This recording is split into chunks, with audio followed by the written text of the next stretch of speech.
آج کل ایسا نازک زمانہ ہے کہ جن پر طرح طرح سے ہمارے حقوق ثابت ہیں وہ بھی ان کی طرف لحاظ نہیں کرتے،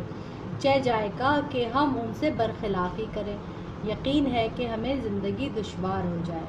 اس کے بعد مصنف کہتے ہیں کہ آج کل دور ایسا آ گیا ہے، ایسا نفسا نفسی کا دور ہے کہ ہر شخص کو اپنی پڑی ہوئی ہے اور ہر شخص بہت زیادہ خود غرض ہو گیا ہے کہ کوئی ایک دوسرے کا لحاظ نہیں کرتا۔ وہ لوگ بھی ایک دوسرے کا خیال نہیں کرتے جن کے ایک دوسرے کے اوپر حقوق ہیں۔ اور پھر کہتے ہیں کہ ہمیں یقین ہے کہ اس طرح جو زمانے کا چلن نکل پڑا ہے ایسے بے مروتی برتنے کا، اس سے زندگی آہستہ آہستہ مشکل ہو جائے گی۔ دشوار کے معنی ہوتے ہیں مشکل۔ جو تم سے بڑا ہو اس کو بڑا سمجھو، جو تمہارا بزرگ ہو اس کی خدمت کرو، کیونکہ جب تک تم اس کی خدمت نہ کرو گے اس کے حق سے ادا نہ ہوگے۔ ایسا کون شخص ہے جو کوئی کمال ذاتی خود بخود حاصل کر بیٹھا ہو؟ جو نعمت یا قدرت دنیا میں حاصل ہوتی ہے بزرگوں کے فیض پرورش سے حاصل ہوتی ہے، بس اس کا شکریہ تم کو ادا کرنا واجب ہے تاکہ خدا اس کے ثمر سے تم کو کامیاب کرے۔ اس پیراگراف میں دراصل مصنف نے نصیحت کی ہے اپنے قاری کو،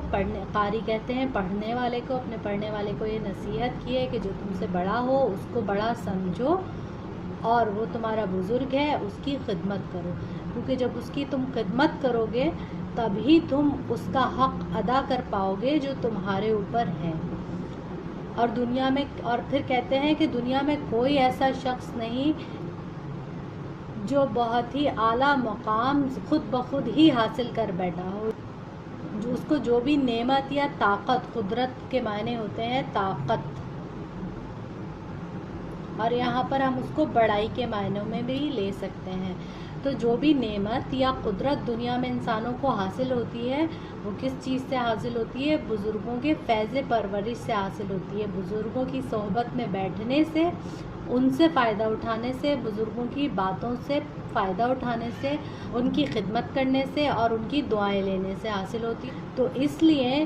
تمہارے اوپر ان کا شکریہ ادا کرنا واجب ہے، یعنی کہ ضرور تمہیں چاہیے کہ تم اپنے بزرگوں کا شکریہ ادا کرو اور ان کی خدمت کرو تاکہ خدا اس کے ثمر سے تم کو کامیاب کرے۔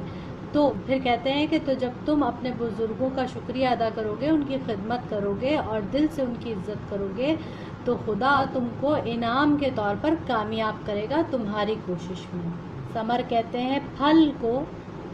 اور ثمر کہتے ہیں انعام کو۔ اگر بزرگ تم سے خوش ہوں گے خدا تمہارا تم سے خوش ہوگا اور زیادہ تر عنایت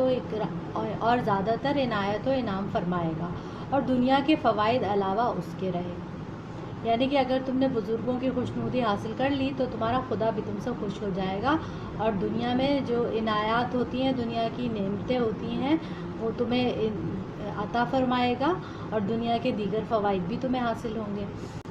اس میں سے ایک لطف یہ بھی ہوگا کہ جب تم بڑے ہوگے تو اسی طرح تمہارے خود تمہاری خدمت کریں گے۔ یہاں پر لطف کا لفظ استعمال ہوا ہے، لطف کے معنی ہے مزہ۔ جیسے کہ آپ لوگ کہتے ہیں نا کہ انجوائے کریں گے، تو انجوائے کو اردو میں کہتے ہیں لطف لینا۔ پھر اس میں سے جو دنیاوی فوائد تمہیں ملیں گے اور انعام و اکرام تمہیں خدا کی طرف سے ملیں گے تو اس کا ایک مزہ یہ بھی ہوگا کہ جب تم بڑے ہو جاؤ گے تو تمہارے خرد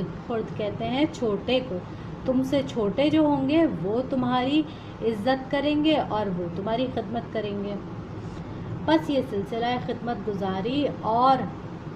بہریابی کا دین و دنیا میں اسی طرح جاری رہے گا جس سے دونوں جہان کی راحت اور نعمت حاصل ہوگی۔ اور اسی طرح سے مصنف کہتے ہیں کہ خدمت گزاری کا یہ سلسلہ جو ہے جاری رہے گا کہ تم اپنے بزرگوں کی خدمت کرو، تمہارے چھوٹے تمہاری خدمت کریں گے، پھر ان کے چھوٹے ان کی خدمت کریں گے، تو سب جو ہے وہ ایک دوسرے سے فیض حاصل کرتے رہیں گے اور خدا خوش ہوگا اور خدا ساری نسلوں سے یا ساری جنریشن سے خوش ہوگا اور سب کے اوپر اپنے انعام و اکرام کی بارش کر کے رہے گا اور تم دنیا میں ترقی کرو گے۔ اگر تم اپنے ماں باپ سے خود سر رہے ہو تو عجب نہیں کہ تمہاری اولاد بھی تم سے سرکش رہے۔